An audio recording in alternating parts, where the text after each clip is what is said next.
On n'y pense pas forcément, mais on passe le plus clair de notre temps à l'intérieur. Que ce soit à la maison, au bureau, à l'école. Et pendant ce temps, ces bâtiments, ils consomment une énergie folle, souvent en silence. C'est de ça qu'on va parler aujourd'hui, de cette révolution, un peu discrète mais essentielle, de l'efficacité énergétique. Alors, pour commencer, un chiffre. Juste un chiffre. 42,5%. Ça peut paraître abstrait comme ça, mais gardez-le bien en tête. Il est absolument central. Il représente un enjeu colossal. Mais qu'est-ce qui se cache derrière ce pourcentage ?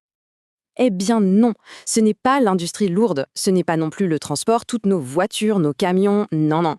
Ce 42,5%, c'est la part de toute l'énergie d'un pays qui est littéralement avalée par ces bâtiments. Oui, nos maisons, nos bureaux, nos écoles, ce sont eux les plus gros consommateurs d'énergie. Et de très très loin. Bon, on voit bien l'échelle. Mais en quoi est-ce vraiment un problème ? Parce que, évidemment, ça va bien au-delà de la facture d'énergie à la fin du mois. Le vrai sujet, c'est celui du développement durable. Tout est une question d'équilibre, en fait. Comment on fait pour concilier l'économie, nos besoins en tant que société, et, bien sûr, l'environnement. C'est un sacré numéro d'équilibriste. Et cet exercice, il devient de plus en plus urgent. Pourquoi ? Parce que nos réserves, elles ne sont pas infinies. Si on regarde les chiffres, au rythme où on va, on parle de 40, peut-être 50 ans de pétrole devant nous. Pour le gaz, à peine plus. Donc, le temps presse. L'efficacité énergétique, ce n'est plus juste une bonne idée, c'est devenu une pure nécessité. Mais la bonne nouvelle, c'est que face à ce constat un peu alarmant, il y a une vraie révolution qui est en train de se passer. L'idée, elle est assez simple, mais super puissante. Et si nos bâtiments arrêtaient d'être juste des consommateurs passifs pour devenir de vrais acteurs du changement ?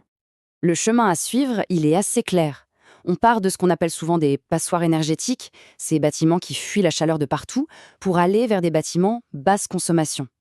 Et puis, l'objectif final, le Graal en quelque sorte, c'est le bâtiment à énergie positive. Imaginez un peu, un bâtiment qui, sur une année, produit plus d'énergie qu'il n'en a besoin. C'est de ça qu'on parle quand on dit révolution. D'ailleurs, l'efficacité énergétique, c'est quoi au juste ? En fait, c'est un concept tout bête. C'est avoir le même service, ou même un meilleur service, le même confort, la même lumière, mais en utilisant beaucoup moins d'énergie. En gros, c'est l'art de faire mieux avec moins. Ok, mais concrètement, comment on fait ? Par où on commence ? Eh bien, c'est un peu comme quand on va chez le médecin. La toute première chose à faire, c'est un bon diagnostic. Il faut comprendre d'où vient le problème, trouver les fuites. Et pour ça, il y a un outil que beaucoup de gens connaissent déjà, le fameux diagnostic de performance énergétique, le DPE. C'est un peu le bulletin de notes du bâtiment. On a une note pour la consommation d'énergie et une autre pour les émissions de CO2. Et le but du jeu, évidemment, c'est de passer du fond de la classe, la catégorie G, le cancre énergivore, au premier rang, la catégorie A. Et pour faire remonter cette note, il y a deux grandes stratégies. Deux approches qui, en fait, ne sont pas opposées mais totalement complémentaires. On parle d'efficacité passive et d'efficacité active. Alors, pour faire simple, d'un côté, on a le passif. Pensez-y comme le manteau du bâtiment. C'est tout ce qui touche à sa structure. Une super isolation, des fenêtres triple vitrage, une étanchéité parfaite. Le but, c'est de réduire le besoin d'énergie à la base. Et de l'autre côté, on a l'actif. Ça, c'est plutôt le cerveau du bâtiment. Ce sont tous les systèmes intelligents, les capteurs, les thermostats connectés, l'éclairage automatisé, qui vont optimiser l'énergie qu'on utilise. Et le point crucial à comprendre, c'est que ce n'est pas l'un ou l'autre, c'est l'un et l'autre. Le manteau sans le cerveau ou le cerveau sans le manteau, ça ne marche pas aussi bien. La grande efficacité, elle vient de la combinaison des deux. Bon, assez de théorie, passons à du concret. À quoi ressemblent ces technologies en action ? On va commencer avec un exemple passif. Un ennemi, souvent invisible, les fuites d'air. On n'y pense pas, mais l'air s'infiltre de partout, le long des fenêtres, sous les portes et même par les prises électriques. Prises une par une, ces fuites semblent anodines, mais tout ensemble, l'impact est juste énorme. Énorme à quel point ? Eh bien, ça peut augmenter la facture de chauffage de 20%. 20%. Pour mettre ça en perspective, ça peut presque permettre d'économiser une bonne installation solaire pour l'eau chaude. Donc juste en colmatant ces fuites, on fait déjà un pas de géant. Maintenant, un exemple actif, l'éclairage intelligent.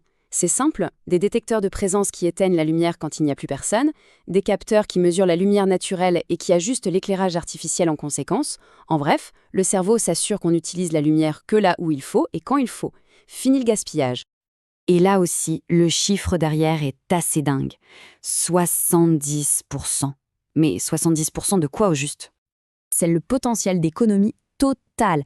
Pas seulement sur la facture d'électricité, mais aussi sur les coûts de maintenance. Les ampoules durent plus longtemps, on intervient moins souvent. C'est la preuve parfaite que l'écologie et l'économie peuvent aller main dans la main. C'est bon pour la planète et c'est aussi très, très bon pour le portefeuille.